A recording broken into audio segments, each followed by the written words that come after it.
الذي أرسله بالحق بشيرا ونذيرا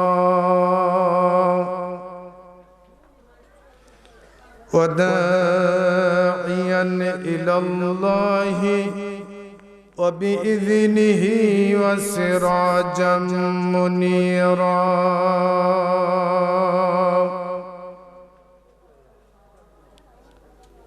أما بعد فأعوذ بالله من الشيطان الرجيم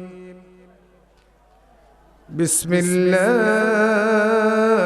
الرحمن الرحيم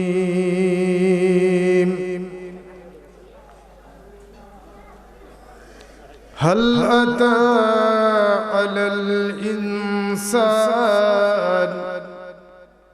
على الإنسان حين من الدهر لم يكن شيئا مذكورا إلى آيات الأخرى إن الله وملائكته يصلون على النبي يا أيها الذين آمنوا صلوا عليه وسلموا تسليما الله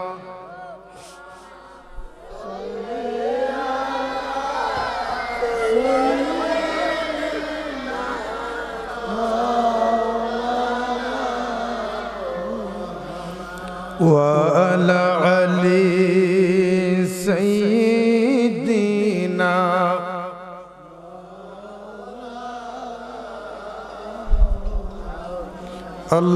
اللهم صل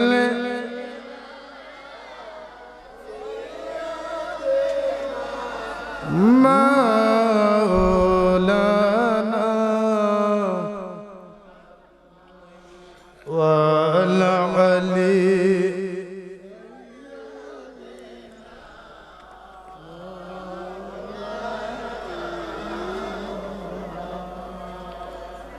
জানো না রে আশিক তোরা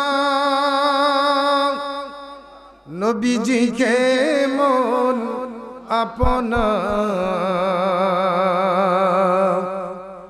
মোদের জন্যে দয়াল নবীজি মোদের জন্যে দয়াল নবীজি আজো কান্দেন মদিনা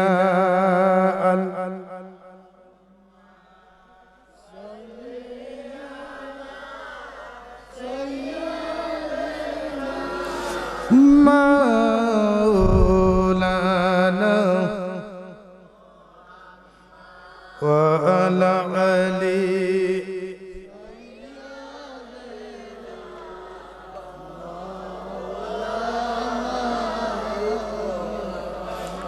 بلغ العلا بكماله كشف الدجى بجماله حصلت جميع خصاله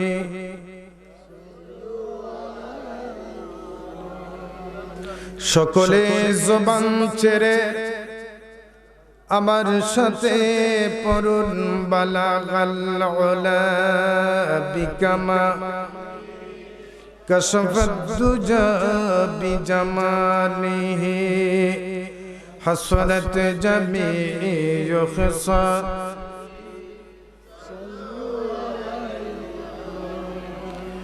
আরবের বুকে মক্কার পরে মা আমিনার যেতায় গোর খুদারি করুণা কাউসার হয়ে সে নাম জোর সে বারংবার বালা বিকমালিহি কাশাফাত দুজা বিজামা হাসনাত জামিউ খিসা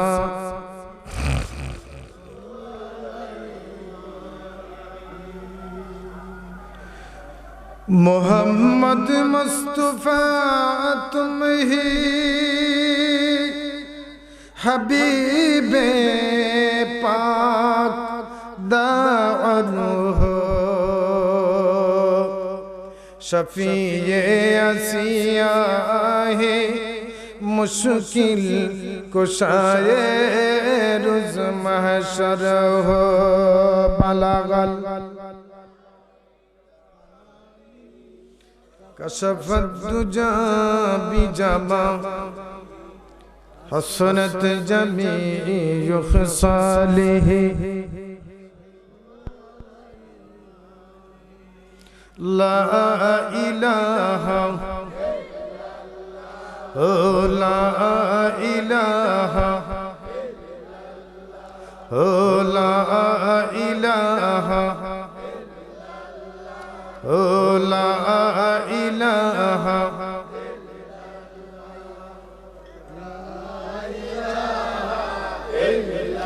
सुब्हानल्लाह वल्हम्दुलिल्लाह ला इलाहा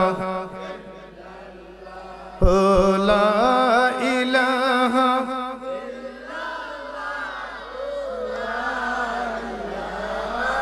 इल्लल्लाह सुब्हानल्लाह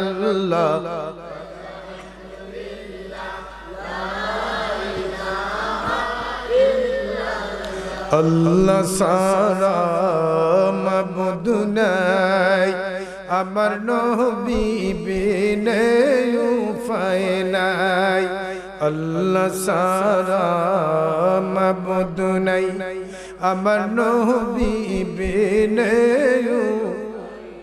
আরে সদাই মুমিন জপ বসে লা ইলাহা সুবহানাল্লাহ ওয়ালহামদুলিল্লাহ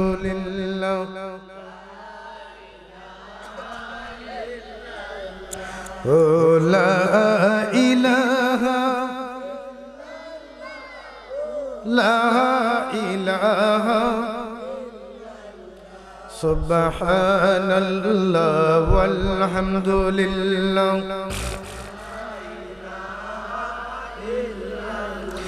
লা ইলাহা ইল্লাল্লাহু মুহাম্মাদুর রাসূলুল্লাহ সাল্লাল্লাহু আলাইহি ওয়াসাল্লাম। আপনারা যে এত ব্যস্ততার ভিতরেও কোরআনে কারিমের মাহফিলে এসেছেন, সেজন্য আল্লাহ পাকের দরবারে আমরা উচ্চ আওয়াজে শুকরিয়াতান জ্ঞাপন করি, জুড়ে বলি আলহামদুলিল্লাহ।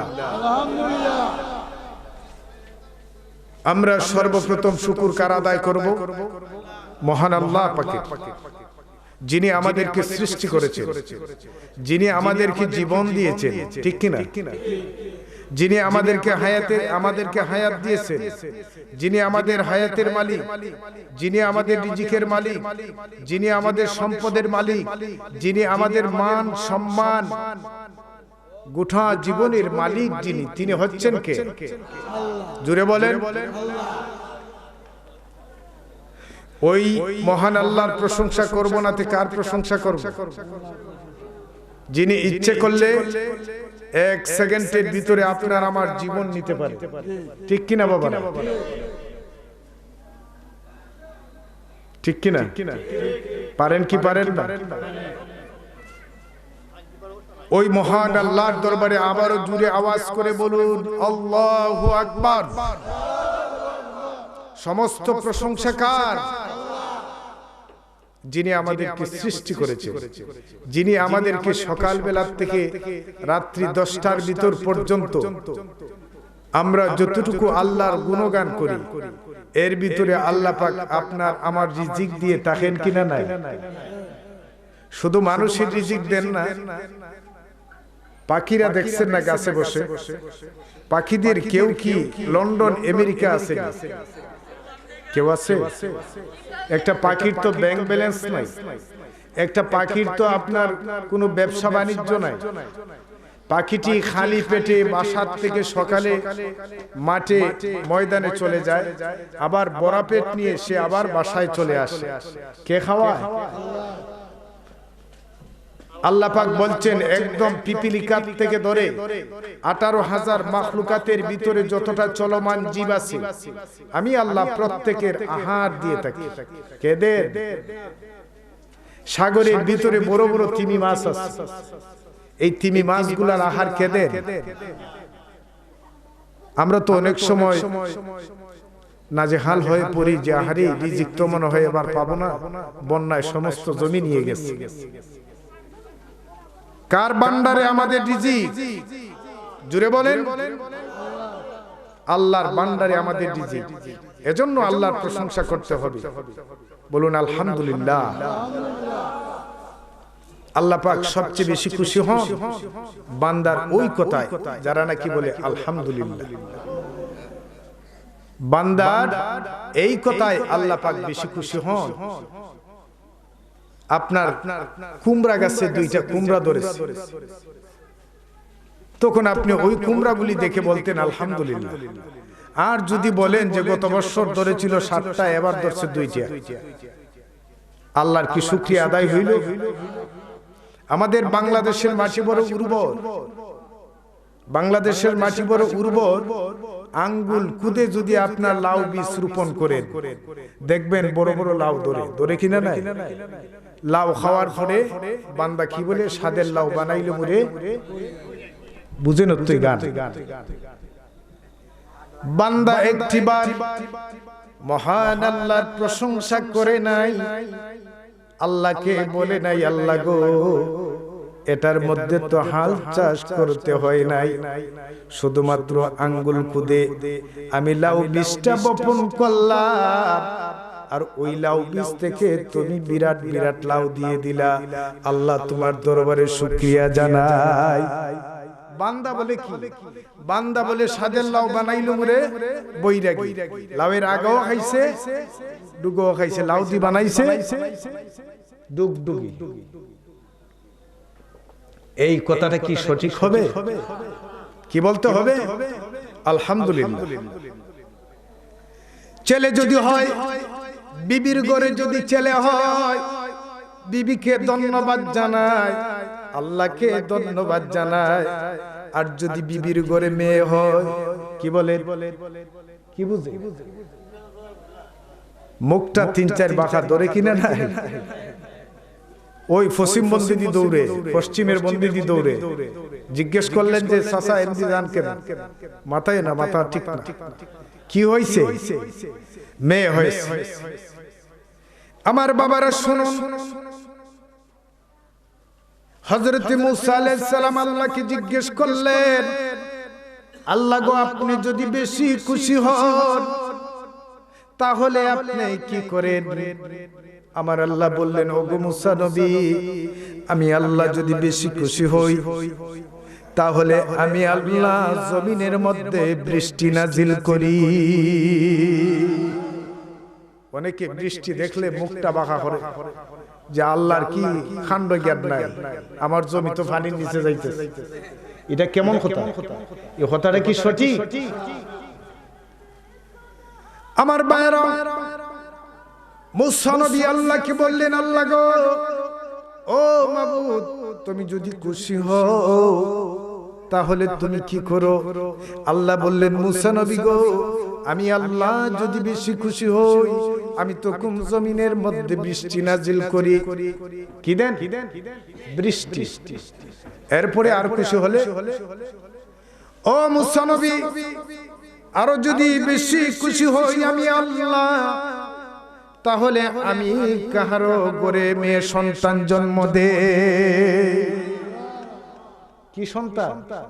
মেয়ে সন্তান। আল্লাহ যদি বেশি খুশি হন কাহারও ঘরে মেয়ে সন্তান জন্ম দেন, তাহলে আল্লাহর খুশিতে আপনি নাকুশ নাকি? আল্লাহর খুশিতে আপনি নাকুশ হয়ে গেলে, মেয়ে এসেছে 3 লাখ চলে গেছে, ছেলে আইছে বাম্পার লাগছে, বেটা সান খোবাল্লা হয়নি, সান খোবাল্লা। এরপরে মুসা নবী বললেন, আল্লাহ গো, আপনি যদি বেশি খুশি হন তারপরে আপনি কি করে? আল্লাহ বলেন, মুসা নবী গো, আমি আল্লাহ যদি বেশি খুশি হই তাহলে কাহার উপরে আমি মেহমান প্রেরণ করি। কি পাঠাই? মেহমান পাঠাই। আর আমরা দেশের মানুষ মেহমান দেখলে আমরা মুখটা মলিন করি, আহারে এই সুকুম্ব দেয় এখন খানে আইছে, আমার ওই মোটার মোটার চৈত্র মাইয়া দিয়ে হয় কি হয় না? কিন্তু আল্লাহ বলছেন যে আমি যার প্রতি বেশি খুশি হই তার ঘরে মেহমান পাঠাই। সুবহানাল্লাহ বলতেন। নবী ইব্রাহিম আলাইহিস সালাম তিনি মেহমান ছাড়া কোনোদিন খাইতেন না। আর আমরা দেখলে মেহমান দেখলে দোয়া লাগাই, কোন মনে নি বিদায় হয় পাগল। এজন্য আমি এক কথাটাই বলছি যে আল্লাহ পাক, আল্লাহর এখতিয়ার ছাড়া আমাদের কাছে আমাদের কোনো এখতিয়ার নাই। আল্লাহ পাক যা ইচ্ছা তাই করতে পারে।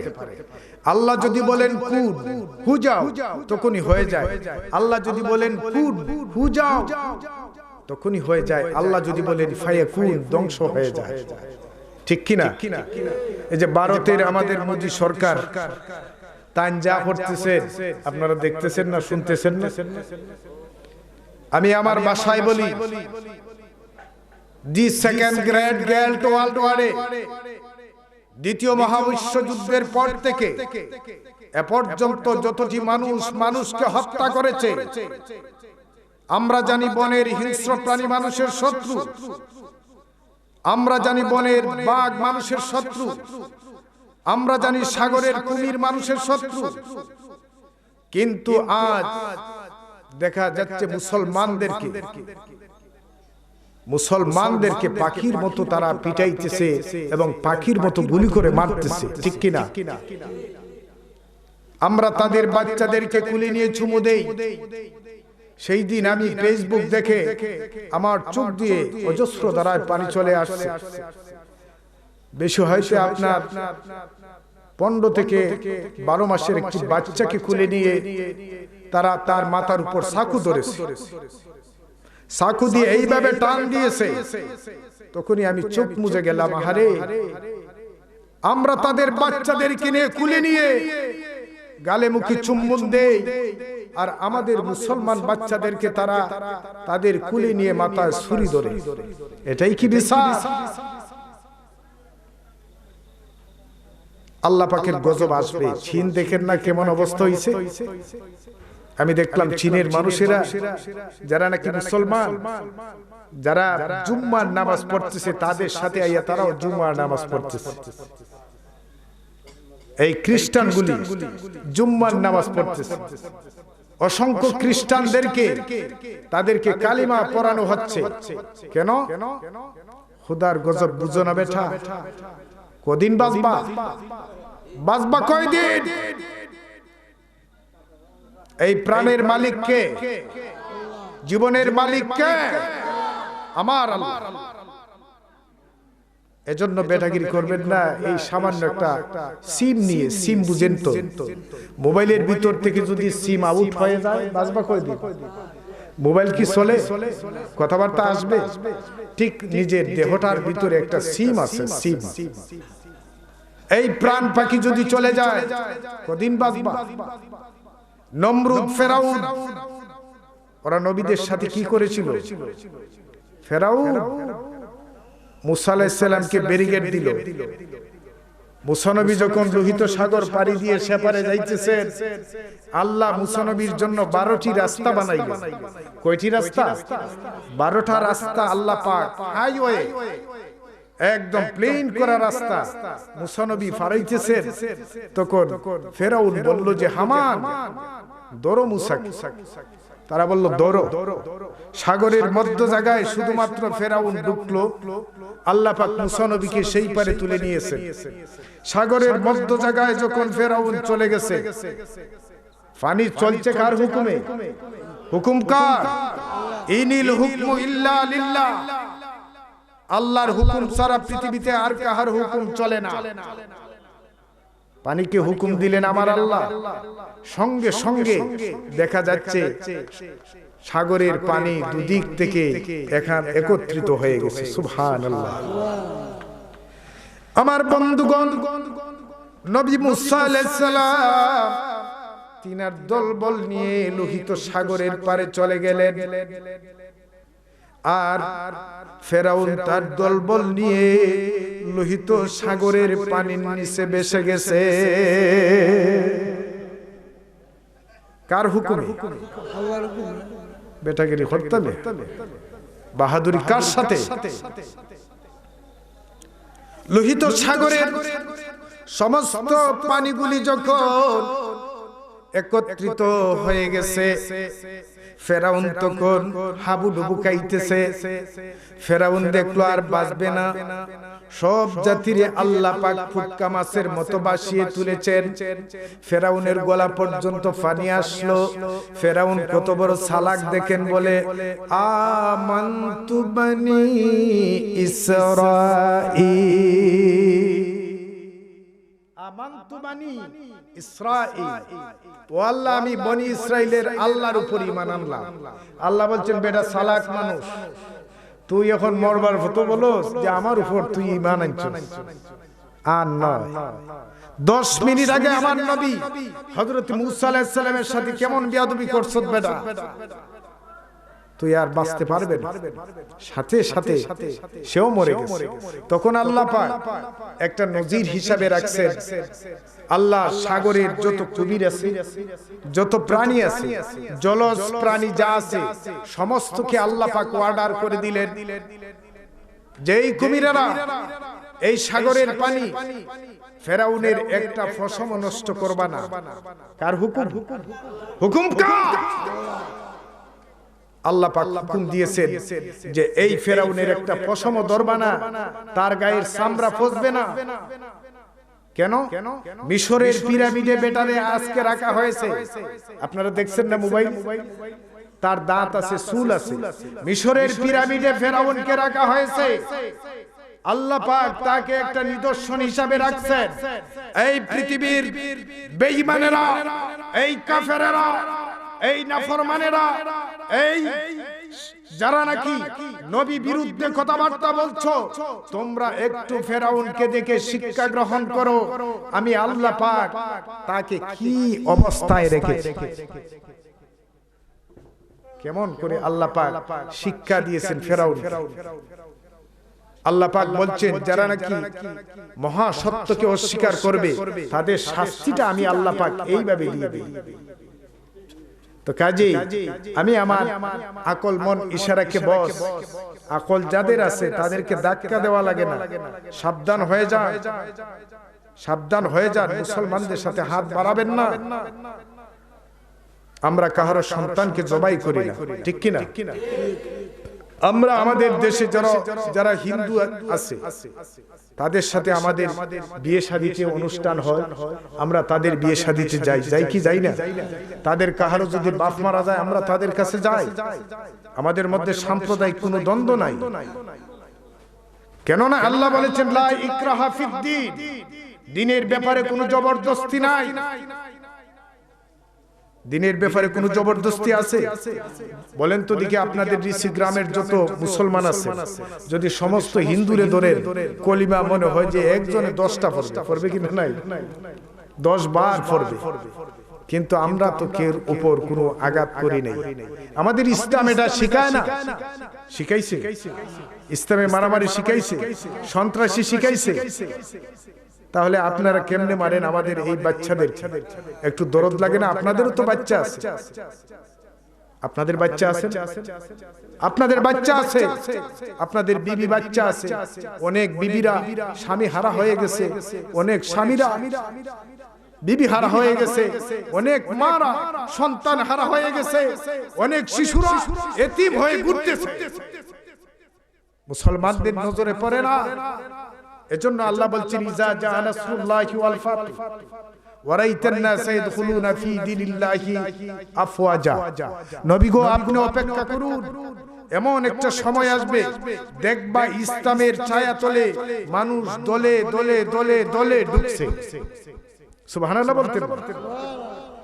কবি সম্রাট কবি আল্লামা ইকবাল বলেছেন, ও দুনিয়ার মানুষ শোনো, সাথে জাকার হাহে আজল সে তায়েম ইউজ চেরাগে মুস্তওয়াই সে গুলাবে শারাবিউস। ওরে দুনিয়ার মানুষেরা, ইসলামের সাথে ষড়যন্ত্র আজ থেকে নয়, আবহমান কাল থেকে ইসলামের সাথে এই দুশ্মনী আছে। আছে কি আছে না? আসেনি? নবীকেও তারা কষ্ট দিয়েছে, কষ্ট দেয় না? তায়েফের জমিনে নবী গেলেন ইসলাম প্রচার করতে, কাফেররা নবীর উপর পাথর মারল।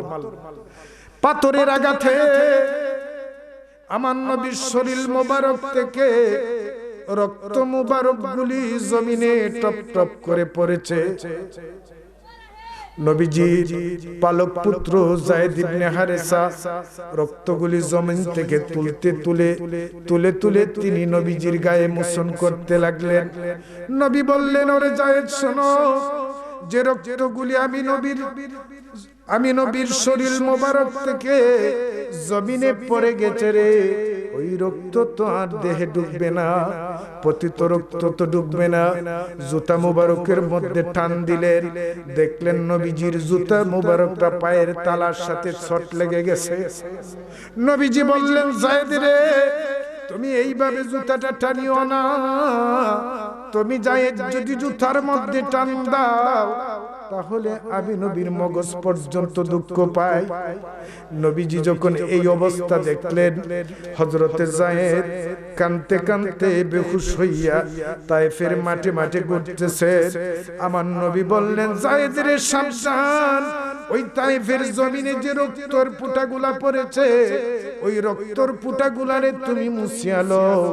যায়েদ বললেন, কেন গো নবী? আমার নবী বললেন, যায়েদ রে শোনো, ওই রক্তর ফুটাগুলো যদি তায়েফের জমিনে থাকে তাহলে কিয়ামত পর্যন্ত আমার মাবুদ গুসা করে ওই তায়েফের জমিনে ফসল দিবেন না। যদি আমি নবীর রক্তের ফুটাগুলি তায়েফের জমিনে থাকে, কিয়ামত পর্যন্ত ওখানে ফসল হবে। নবীজি কেমন দরদি! আমার নবীজির এই দৃশ্য দেখে আল্লাহ পাক আকাশ থেকে জিবরাইল আমিনকে পাঠাইলেন।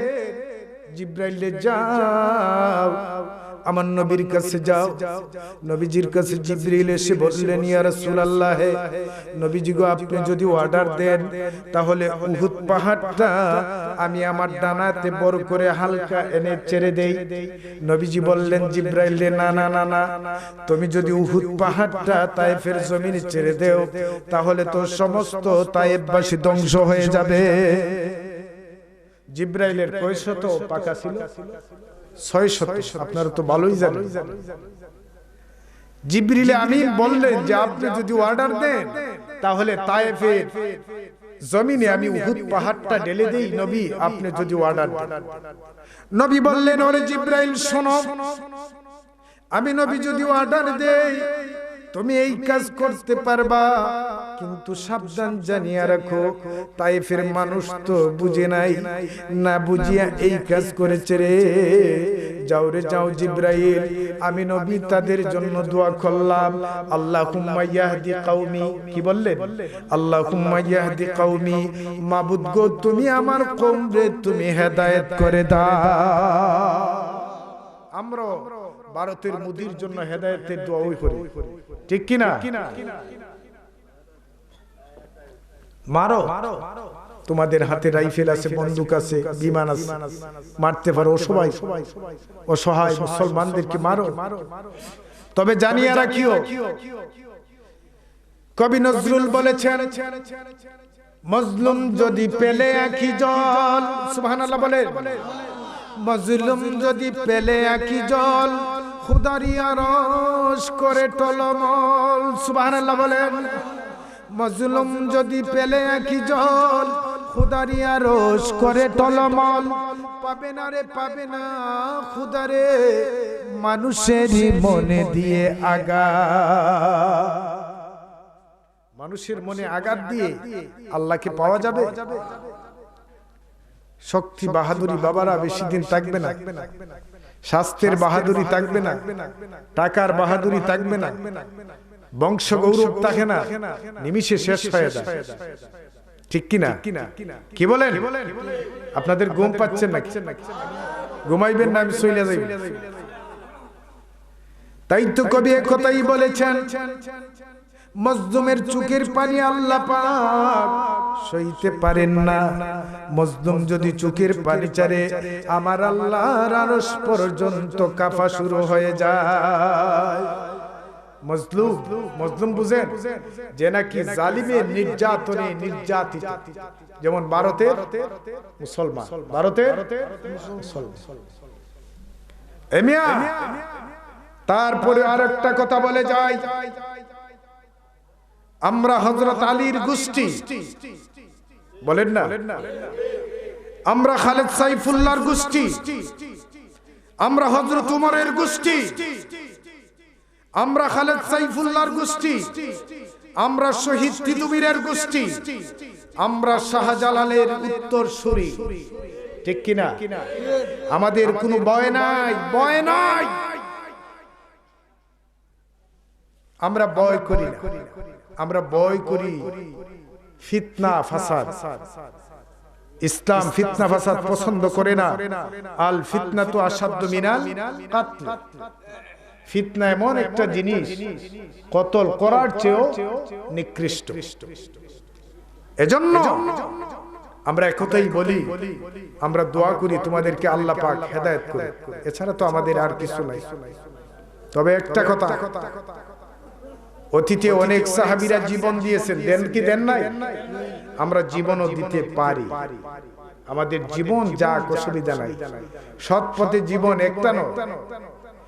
নবীজির এক সাহাবী হযরতে খাব্বাব রাদিয়াল্লাহু তাআলা আনহু, তিনি যখন জীবন দিতে গেলেন, কাফির বেঈমানেরা বলল খাব্বাব নয়, হযরতে খুবাইব। তিনি বললেন, ওরে কাফিরেরা, তোমরা কি বলতে চাও? তারা যখন তাহাকে শুলিতে চড়াইল, ফাঁসির মঞ্চের ভিতরে চড়াইল, হযরতে খাব্বাবের গলার ভিতরে ফাঁসির মঞ্চ। ওরা বলল যে খাব্বাব, এখনো সময় আছে, তুমি তোমার আল্লাহ ছেড়ে দাও, নবী ছেড়ে দাও। কি ছেড়ে দাও? আল্লাহ ছেড়ে দাও, নবী ছেড়ে দাও। হযরতে খাব্বাব বললেন, ওরে কাফেরেরা, শুনিয়া রাখো, আল্লাহ রাব্বুল আলামিন বলো তো দেখি আমার দেহের ভিতরে কয়টা প্রাণ দিয়েছে? তিনি কি বলছে?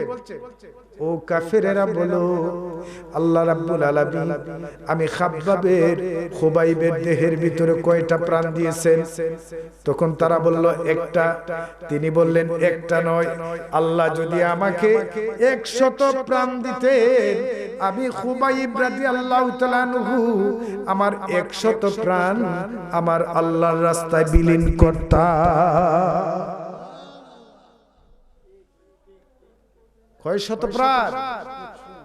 100 প্রাণ আমি বিলীন করতাম। এই খুবাইবের গোষ্ঠী আমরা না? আপনাদের মধ্যে এই ধরনের স্পিরিট আছে কিনা? নাই। আমার ভাইরা, নবীজির আরেক সাহাবী হযরতে বিলাল রাদিয়াল্লাহু তাআলা আনহু, যাহাকে উমামা ইবনে খলফ, উমামা ইবনে খলফ, সে করত কি জানেন? বুকের উপর পাথর দিত। তিনি কেন মুসলমান হইলেন? বুকের উপর পাথর দিত আর পিঠের নিচে জ্বলন্ত আঙ্গারা টুকরা দিত। ওই যে খামারে যে আঙ্গরা জ্বালায় দেখছেন, দাগ দাগ দাগ দাগ, ওই যে সেলি যে জ্বালাই, আমরা যে সেলি জ্বালাই, লাকড়ি জ্বালাইলে পরে যে আগুনের রূপ ধরে, ওই ধরনের টুকরাগুলি, আগুনের টুকরাগুলি হযরত বিলাল রাদিয়াল্লাহু তাআলা আনহুর পিঠের নিচে দিছে আর বুকের উপর পাথর চাপা দিছে। হযরত বিলাল এই যন্ত্রণা সহ্য না করতে পেরে অনেক সময় কিতাবে লিখেছে হযরত বিলাল প্রস্রাব পায়খানা করে দিতে। কাফেরেরা বলতো, ওরে বিলাল, এইভাবে তোমার মওত হয়ে যাবে। তখনই হযরত বিলালের জবান থেকে আওয়াজ আসতো, আহাদুন আহাদুন আহাদু, আল্লাহ এক, আল্লাহ এক, আল্লাহ এক। তখন তারা বলতো যে বিলাল এত কষ্ট কেন করো? বিলালের চেহারা ভালো ছিল না খারাপ? উনি খুব বিশ্রী ছিলেন, কালো মানুষ। পৃথিবীর বুকে তিন কালো, কয় কালো? হযরত বিলাল আর হযরতে লুকমান হাকিম আর হযরত উমর রাদিয়াল্লাহু তাআলা আনহুর একজন আজাদকৃত গোলাম ছিলেন। এরা তিনজন ছিলেন খুবই কালো, কিন্তু আমলের বেলায় আল্লাহ পাক তাদেরকে এত দামি করছেন, হযরত বিলাল জান্নাতের সার্টিফিকেট হাতে নিয়ে কবরে চলে গেছে। এত কালো ছিল। বিলালের উপর পাথর চাপা দেওয়া হতো। হযরত বিলাল রাদিয়াল্লাহু তাআলা আনহু তখন বলতেন, আমার আল্লাহ এক, আমার আল্লাহ এক। কাফির বেঈমানেরা বলতো, বিলাল রে, আর তুমি ধৈর্য ধরতে পারবা না। দেখো আমার হাতে ছুরি আছে, ছুরি দিয়ে তোমার গলাটারে টুকরো টুকরো করে ফেলে দিব, এরপরেও তুমি আল্লাহ ছেড়ে দাও। হযরত বিলাল বললেন, ওরে কাফেরেরা শুনিয়া রাখ, আমি আমার জীবন দিতে পারি রে, আমি আমার জীবন দিব, কিন্তু ঈমান দিব না। জীবন দিব, ঈমান দিব। ঈমান দিছেন, তিনি হয়ে গেলেন ইসলামের বুকে শ্রেষ্ঠ মুয়াজ্জিন। ইসলামী যুগে তিনি হয়ে গেলেন শ্রেষ্ঠ মুয়াজ্জিন। হযরত বিলাল তো ছিলেন হাবশী বংশের লোক। তিনি যখন আজান দিতেন, আজানটা তেমন বেশি শুদ্ধ হইতো না। তখন কাফেরেরা নোটিশ করলো, হযরত বিলাল যে আজান দেন, আজানের সমস্যা আছে। তিনি সিনের জায়গা সিন বলতেন। কাফেরেরা যখন নবীর কাছে নোটিশ দিল, আমার নবীজি হযরত বিলালকে আজানের কাছ থেকে অব্যাহতি দিলেন। নতুন একজন মুয়াজ্জিন নিয়োগ করা হলো। ওই নতুন মুয়াজ্জিন যখন আজান দিলেন, সাথে সাথে হযরতে জিবরাইল আমিন চলে আসলে। নবীজি মসজিদে নববীতে কেন আজান হয় না? নবীজি বললেন যে জিবরাইল, মসজিদে তো আজান সুন্দরী হইতেছে। তখন নবীজি বললেন, ও জিবরাইল, মসজিদে আজান হইতেছে।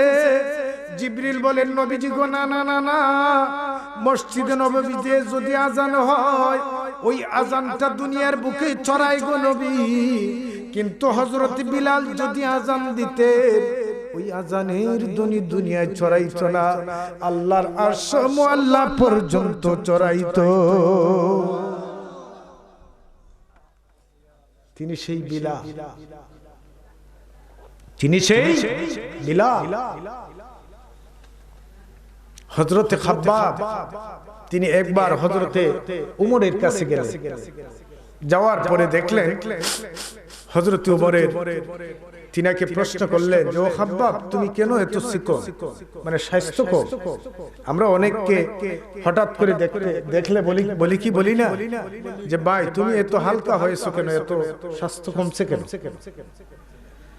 হযরত উমর রাদিয়াল্লাহু তাআলা আনহু হযরতে খাব্বাবকে জিজ্ঞেস করলেন যে, খাব্বাব, তোমার এত স্বাস্থ্য কমছে কেন? তিনি বললেন যে, ওমর, আপনি কি জানেন না, কাফেরেরা সপ্তাহের পরে সপ্তাহ আমাকে খাবার দিত।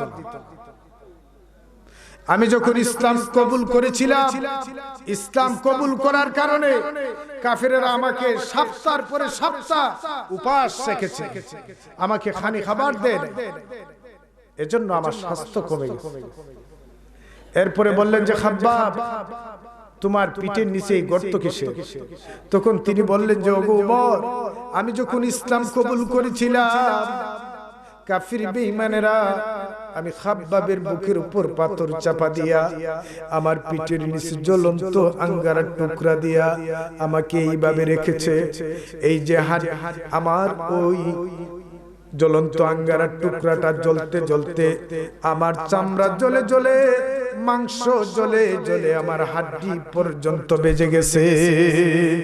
এই যে হাড্ডিতে বেজে গিয়েছিল, আজও পর্যন্ত ওই গর্তটা আমার দেহ থেকে মুছে যায় না। সুবহানাল্লাহ। এমন কষ্ট আমরা করছি নি ভাই, কি বলেন? আমরা তো এমন রেডিমেড মুসলমান, মসজিদ বানাই ফেলছি, মাদ্রাসা বানানো, কোরআনে কারীম আমাদের সামনে।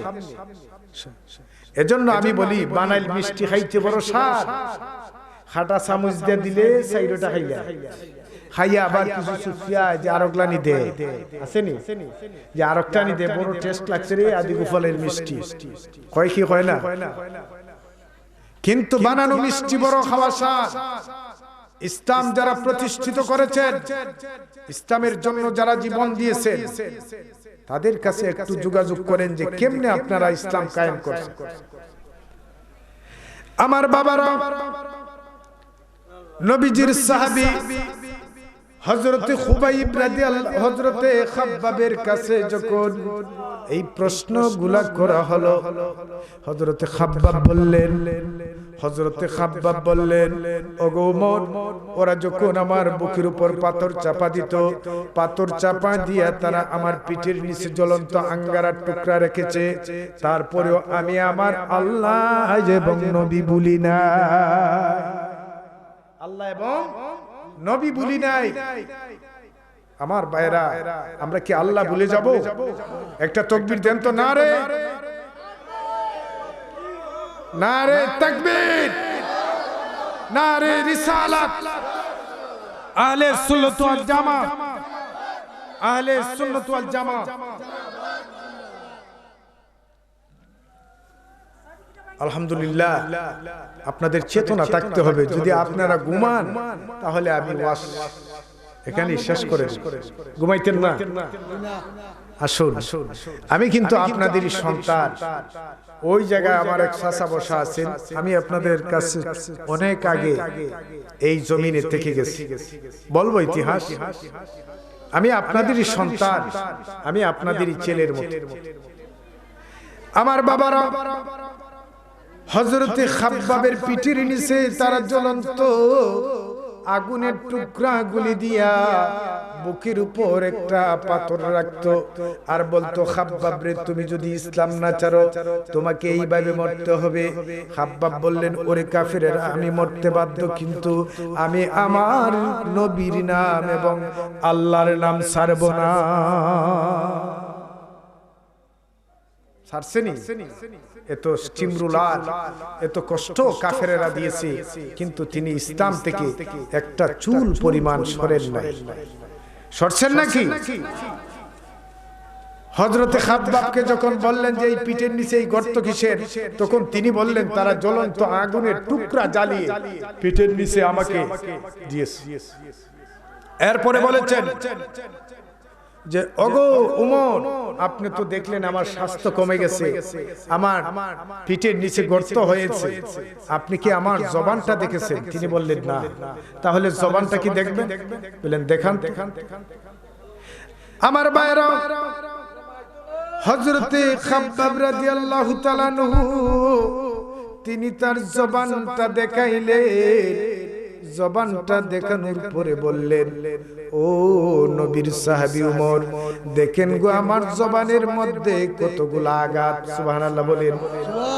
জবান বুঝেন? জিহবা, জিহবার মধ্যে খেজুরের কাঁটার আঘাত। বলে কেন? যে আমি যে আল্লাহর জিকির করতাম, নবীর নাম নিতাম, এজন্য কাফেরেরা খেজুরের শক্ত কাঁটা দিয়া আমার জিহ্বার মধ্যে এইভাবে কুমড়া খেসা দিচ্ছে। হায় হায়, জিহ্বাটারে টান দিয়া খাব্বাবের জিহ্বার মধ্যে তারা খেজুরের কাঁটা দিয়া আঘাত করেছে। এই যে জিহ্বাটা ছিদ্র হয়ে গিয়েছিল, আজ পর্যন্ত আমার জিহ্বার এই ছিদ্র মুছে যায় নাই। এইরকম কষ্ট আমরা করছি। সহজে নামাজ পড়তেছেন মিয়া, আমার নবী কত কষ্ট করছেন নামাজরত অবস্থায় কাফির বেঈমানেরা উঠে নারী বুড়ি নবীজির উপর রেখেছে, রাখছে কিনা না? এই যে আমরা মসজিদের সামনে একটা গোল একটা মেহরাব আছে না, কি বলি মেহরাব, যেখানে ইমাম সাহেব দাঁড়ান, এই মেহরাব অর্থ কি কোনদিন শুনেছেন? মেহরাব অর্থ কি? ওই জায়গাটা তো মেহরাব গোলাকার।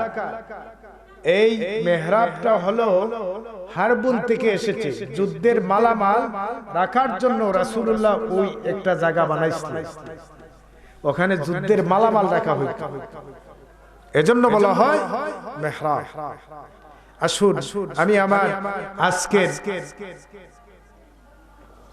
যে আলোচনাটি, এটা একটা ইসালে সবের মাহফিল, আমি প্রাসঙ্গিক কিছু আলোচনা করে ফেলেছি। ইসালে সব মাহফিল, ইসাল অর্থ কি আর সব অর্থ কি আমাদের জানার প্রয়োজন আছে কিনা? নাই, জানার প্রয়োজন আছে না? আপনারা বুঝছেন ইসাল অর্থ কি আর সব অর্থ কি? ইসাল মানে পৌঁছানো, ইসাল মানে পৌঁছানো, সোয়াল মানে একজনে আমরা যে সোয়াল করি জবাব করি এই ধরনের আছে কিনা? নাই। ইসাল মানে পৌঁছানো, সোয়াব মানে সোয়াব। আপনারা জানি কি করবেন, আমরা কোরআনে কারীম তেলাওয়াত করব, এলাকার মানুষ দুরূদ শরীফ পড়বে, জিকির আজকার করবে, এগুলা মৃত্যুর রূহের মাগফিরাতের জন্য পৌঁছানো হবে। সুবহানাল্লাহ বলেন। এই ইসালে মাহফিল আজকে যে ওই জায়গায় হয়েছে, আপনারা খুশি না বেজার? আপনারা কি অন্যমনস্ক হয়ে গেছেন? আমি আমার মূল আলোচনায় ঢুকি নেই বাবা, যদি আপনারা সময় দেন কিছু বলতে পারবো। সময় দিবেন? আসুন, এই মাহফিলটা আজকে কয় বছর হচ্ছে? সুদীর্ঘ 23 বছর। 23 বছর যাবত ওই জায়গায় হয়। আর আমি সবচাইতে তেমন বেশি আনন্দিত না। আপনারা ঋষি গ্রাম, এত বড় একটা গ্রাম, কিন্তু গ্রামের হারে সামনে মানুষ তো কেমন? আচ্ছা আচ্ছা, অনুষ্ঠান আছে, যাক, তাহলে তো ডেটটা একটু পরবর্তীতে করলে ভালো হতো, ঠিক কিনা? যাক, আল্লাহ পাক কবুল করত, অনুষ্ঠান চলুক, ইসলামী অনুষ্ঠান, তাতে কোনো বাধা নাই। আসুন, আমরা প্রত্যেকেই কিন্তু এমনি এমনি দুনিয়াতে আসি না। আমি কোরআনে কারীমের একটা আয়াত তেলাওয়াত করেছি আপনাদের সম্মুখে। আল্লাহ বলছেন, হাল আতা আলাল ইনসানি হিনুম মিনাদ দাহরি লাম ইয়াকুন শাইয়াম মাযকুরা, শাইয়াম মাযকুরা। ও মানুষ, তুমি তো দুনিয়াতে এমনি এমনি আসো নাই। আপনি কি এমনি আসছেন? আপনার একটা মাধ্যম আছে কিনা? নাই, মাধ্যম আসেনি সবার। আমাদের মাধ্যমকে মাতা পিতা, ধন্যবাদ, বুঝে গেছি, সুন্দর বুঝে গেছেন। মা বাবার সংস্পর্শনে, মা বাবার মাধ্যমে আমরা দুনিয়াতে এসেছি। এজন্য আল্লাহ পাক মাতা পিতার ব্যাপারে আল্লাহ পাক কোরআনে কারীমে সূরাতুল বনি ইসরাঈলে বলেছেন, ওয়া কাদা রাব্বুকা আল্লা তা'বুদু ইল্লা ইয়াহু ওয়া বিল ওয়ালিদাইনি ইহসানা ইম্মা ইয়াবলুগান্না ইনদাকাল কিবার আহাদুহুমা আও কিলাহুমা ফালা তাকুল লাহুমা উফি ওয়া লা তানহারহুমা ওয়া কুল লাহুমা কাওলান কারীমা। আল্লাহ পাক কোরআনে কারীমে বলছেন, ও পৃথিবীর মানুষেরা, আমি আল্লাহ গোলামির পরে ইবাদত কার হবে? খেদমত কার হবে? আল্লাহর গোলামির পরে খেদমতটা কার হবে? মাতা পিতা। আপনাদের সবার তো মা বাপ আছেন। আচ্ছা, হাত উঠান তো দেখি, বিয়াদবি মাফ করবেন, যে কাদের মা নাই বাপ নাই? আমারও নাই, আমার বাবা নাই, আমার বাবা নাই, আলহামদুলিল্লাহ। অনেকের বাবা নাই, অনেকের মা নাই। এর চেয়ে আদরের জায়গা কি পৃথিবীর বুকে কোথাও আছে? এর চেয়ে আদরের জায়গা আসেনি বাবা? তাহলে মাধ্যম হচ্ছে মাতা-পিতা। মাতা-পিতার মাধ্যমে আল্লাহ পাক আমাদেরকে দুনিয়াতে প্রেরণ করেছেন। এজন্য আল্লাহ বলছেন হাল আতা আলাল ইনসানি হিনুম মিনাদ দাহরি লাম ইয়াকুন শাইয়্যাম মাযকুরা। ও মানুষ, তোমার একটা সময় ছিল যে সময় তুমি কোনো কিছুই ছিলে না। আমরা যে আলমে আরোহাত ছিলাম, এরপরে মায়ের পেটের ভিতরে আসলাম, কোনো গঠন আকার ছিল না, কোনো গঠন নাই, নমুনা নাই। আল্লাহ বলেছেন ইয়াখরুজু মিন বাইনিস সুলবি ওয়াত তারাইব। এরে মানুষ, আমি আল্লাহ তোমাদেরকে যে সৃষ্টি করেছি, তোমার বাপের পৃষ্ঠ রাশি আর মায়ের বক্ষ রাশি থেকে তোমাদেরকে আমি বানাইলাম। ইয়াখরুজু মিন বাইনিস সুলবি ওয়াত তারাইব, যা বের হয় মায়ের বক্ষ রাশি আর বাবার পৃষ্ঠ রাশি থেকে, সবেগে নির্গত এক ফোঁটা নাপাক পানি থেকে আল্লাহ পাক আপনি আমাকে সৃষ্টি করেছে। সুবহানাল্লাহ। আমি বলি ভাই, এটা বুড়িগঙ্গা নদীর পানি নয়, বিবারিয়া তিতাস নদীর পানি নয়, ব্রাহ্মণবাড়িয়ার তিতাস নদীর পানি নয়, আপনাদের হবিগঞ্জের কোয়াই নদীর পানি নয়। এই পানি হইল ইয়াখরুজু মিন বাইনিস সুলবি ওয়াত তারাইব। ইয়াখরুজু মিন বাইনিস সুলবি ওয়াত তারাইব।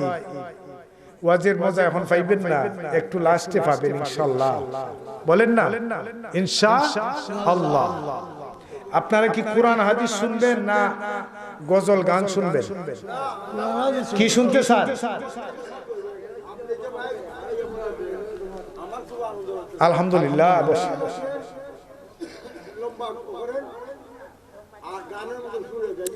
আলহামদুলিল্লাহ, আলহামদুলিল্লাহ, বসেন। ধন্যবাদ। কোরআনে হাদিস শুনবেন। আমি যা জানি, আমার মতো একটা নালায়েক গুনাহগার আপনাদের এত বড় মঞ্চের যোগ্য নই। এরপরে আল্লাহ পাক আমাকে বসিয়েছেন। কোরআন এবং হাদিস থেকে আজকে কিছু শুনেন। আল্লাহ রাব্বুল আলামিন বলেন ইয়াখরুজু মিন বাইনিস সুলবি ওয়াত তারাইব। এ বান্দা, তোমারে যে আমি বানাইলাম, এটা বুড়িগঙ্গা নদীর পানি নয়, বিবারিয়া তিতাস নদীর পানি নয়, ব্রাহ্মণবাড়িয়া তিতাস নদীর পানি নয়, আপনাদের হবিগঞ্জের কোয়াই নদীর পানি নয়। ওই পানিটা আল্লাহ পাক কুদরতি একটা সিস্টেম মতো, কুদরতি একটা সৃষ্টি দিয়ে আল্লাহ পাক ওই পানির থেকে আপনি আমাকে আল্লাহ পাক তৈরি করেছে। এই পানিটা যখন মায়ের রেহেমের ভিতরে চলে গেছে, সেখানে 40 দিন কাজ করেছেন ফেরেশতারা। কয়দিন? 40 দিন। আল্লাহ পাক তো সেক্টরে সেক্টরে ইঞ্জিনিয়ার ফিট করে রাখছে। কেউ মেঘ দিবেন, কেউ মনে করেন প্রাণ নিবে, কেউ মনে করেন আপনার রিজিক দিবে। যেমন বাংলাদেশ সরকার যেভাবে মন্ত্রণালয় বুঝেন তো, পানি মন্ত্রী, পশু মন্ত্রী, রেল মন্ত্রী, বিভিন্ন মন্ত্রী বা বিভিন্ন শাখা প্রশাখা আছে। আল্লাহ পাক এইভাবে সেক্টরে সেক্টরে আল্লাহর কিছু ফেরেশতা রেখেছে। আমার বাবারা, আল্লাহ রাব্বুল আলামিন বলেন, ওরে দুনিয়ার মানুষ, তোমারে যে আমি নাপাক পানি থেকে বানাইলাম, ওই পানিটা যখন মায়ের রেহেমের ভিতরে চলে গেল, সেখানে 40 দিন অবস্থান করলো। 40 দিন অবস্থান করার পরে আমার মাবুদ ওই পানিটারে ফেরেশতার মাধ্যমে কাজ করালেন। সেখানে ফেরেশতারা কাজ করলেন। 40 দিন যাওয়ার পরে ওই জায়গার ভিতরে আল্লাহ পাক ফাকাসাউনাল ইজামা লাহমা, একটা মাংসর আকার ধারণ করলেন। কি আকার? মাংসর আকার। আমরা তো এমনিতে মানুষ হতে পারি নাই, মাংস হয়ে গেছে। তখন ফেরেশতারা আল্লাহর কাছে কল দিছে যে আল্লাহ পাক, তোমার বান্দির পেটের ভিতরে মাংসর চাকা হয়ে গেছে, এখন আর কি হবে? তখন আল্লাহ পাক অর্ডার দিলেন যে এই ফেরেশতারা এখন কি করা যায়, বলে টাকচার তৈরি করো আমার বান্দা। টাকচার তৈরি করো, টাকচারের মধ্যে যেখানে চোখ, যেখানে মাথা, যেখানে মুখ, যেখানে নাক, সব কিছু সাজিয়ে গুছিয়ে নিপুণ শিল্পীর মতো, নিপুণ শিল্পীর মতো আল্লাহ পাক সাজিয়ে গুছিয়ে মায়ের পেটের ভিতর থেকে আপনি আমাকে দুনিয়াতে এনেছেন। সুবহানাল্লাহ বলতে 10 মাস 10 দিন হয়ে গেল, আল্লাহ পাক অর্ডার করে দিলেন সুম্মা নুখরিজুকুম তিফলা। আরে বান্দা, তোমাকে আর মায়ের পেটের ভিতরে থাকার প্রয়োজন নাই, তুমি এখন দুনিয়াতে বের হয়ে যাও। আমরা দুনিয়াতে এসেছি, চলে আসার পরে মায়ের বক্ষের ভিতরে এই যে রিজিকের ব্যবস্থাটা, আমরা তো অনেকই রিজিক নিয়ে হাই হুতাশ টেনশনে যে কেমনে চলবো। আল্লাহ বলেন, বান্দা হে, তোমার রিজিকের ব্যবস্থা আমি আল্লাহ তুমি দুনিয়াতে আসার 6টি মাস পূর্বে আমি করে রেখে দিয়েছি। রিজিকটা কোথায়? মায়ের বক্ষের ভিতরে। সুবহানাল্লাহ বলেন। বাচ্চা দুনিয়াতে আসার 6 মাস পূর্বে আল্লাহ পাক আমাদের রিজিকের ব্যবস্থা করে রেখে দিয়েছেন। এজন্য বাবারা, সময় সংকীর্ণ, আমিও চলে যাব। আপনারা আমার এই সংক্ষিপ্ত আলোচনা যদি কাহারো মনে কোনো বিরক্তি নিয়ে থাকেন, আমাকে ক্ষমা সুন্দর দৃষ্টিতে দেখবেন। আর শুনেন, নেককার সন্তান বানান। আমার বাবারা, দুনিয়ার বাজারে যদি আগুন লাগে, হবিগঞ্জের ফায়ার সার্ভিস রে খবর দেন। ফায়ার সার্ভিসে এসে আপনার রিসি বাজারের আগুন নিবাইবে, ঠিক কিনা? কিন্তু মা বাবার কবরে যদি আগুন লাগে গো, ওই আগুনটা কে নিবাবে? কে নিবাবে? দুনিয়ার বাজারের আগুন নিবায় ফায়ার সার্ভিস, আর আব্বা আম্মার কবরে যদি আগুন লাগে, ওই আগুনটা কে নিবাবে? আলহামদুলিল্লাহ, যদি নেককার সন্তান আর মা বাবার কবরের সামনে দাঁড়াইয়া যদি বলে রব্বির হামহুমা কামা রাব্বায়ানি সগীরা, আল্লাহ গো, ছোট্টবেলাতে আমার আব্বা আম্মা যেভাবে আমারে কুলে নিয়েছে, আল্লাহ তুমি আজকে আমার মা বাবারে তোমার রহমতের কুলে তুলে লো। এই দোয়াটা করবেন। আজকে যারা এই মাহফিল সাজাইলেন, আমাদের হাজী সাহেব, ওনার নাম কি জানি, জনাব সাইদ আলী সাহেব, ওনার আব্বার জন্য 23 বছর যাবত তিনি ইসালে সব মাহফিল প্রতি বছর ওই জায়গায় করান। এটা কি ভালো না খারাপ? ওনার যারা আওলাদ আছে, ওনার পরবর্তীতে ইনশাআল্লাহ তারাও করাবে। আল্লাহ যেন ওনার বাড়ির যারা আছে কবরে চলে গেছেন, আল্লাহ যেন প্রত্যেককে জান্নাত নসিব করেন। এই ঋষির জমিনে অনেক বাত আমি খেয়েছি, এই ঋষির জমিনের অনেক বন্ধু বান্ধব আমার আছে, আমি আপনাদেরকে অনেক কষ্ট দিয়েছি। এই ঋষি আপনার ওই যে শাহেদ আলী ভাই, আমার এই চাচা বিলাত আলী চাচা, ওনাদের বাড়িতে আমি এক সময় ছিলাম। এরপরে আমার চেয়ারম্যান বাড়ি ওই যে দুলাই সাহেব, ওনার বাড়িতেও আমি ছিলাম। আমি তাদের জন্য বা ঋষির সবার জন্য আমি প্রাণ খুলে দোয়া করি, আল্লাহ যেন আপনাদের উজ্জ্বল ভবিষ্যৎ কামনা করেন। আপনাদের বাচ্চারা যেন ভালো মানুষ হয়, আর এদেশে যেন আল্লাহ পাকের কোরআনের তাফসীর হয়, আর এদেশের মানুষ যেন সবাই শান্তিতে বসবাস করতে পারে। আরেকটি কথা বলে যাই বাবারা, আমরা অনেকেই নিজের স্ত্রীর উপর টর্চারিং করি কি করি না? অনেক সময় করি।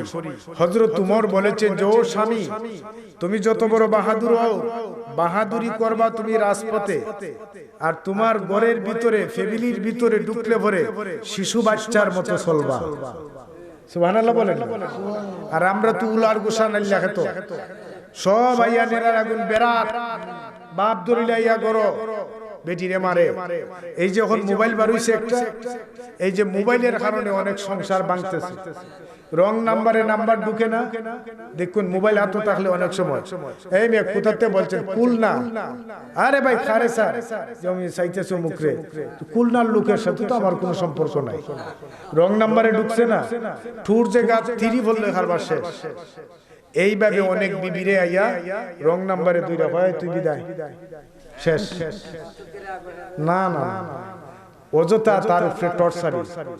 আবার পুত্রবধূ আর শাশুড়ির মধ্যে এটা রকম কুলওয়ারে ফানের ডেটা লইয়া মাই আসেনি।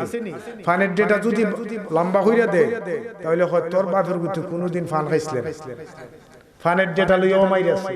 তো হাজি যারা শাশুড়ি আছে আমি আপনাদেরকে বলছি, মা তোমার একটা মেয়ে আছে, ওই মেয়েটা অন্য সংসারে যখন যাবে সেও একদিন ওইভাবে টর্চারিং হবে, হবে কি হবে না? যাক আল্লাহ পাক আমাদের সবাইকে মাফ করতো, আমরা যেন মা বোনদের উপর রহম করি, তাদেরকে যেন টর্চারিং করি না। আরেকটা কথা বলে যাই বাবারা, আমরা অনেকেই বিয়া করি 5 লাখ 7 লাখ।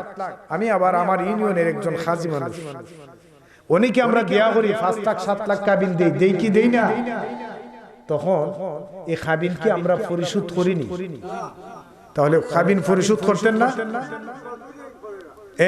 খাবিনটা পরিশোধ করবেন না?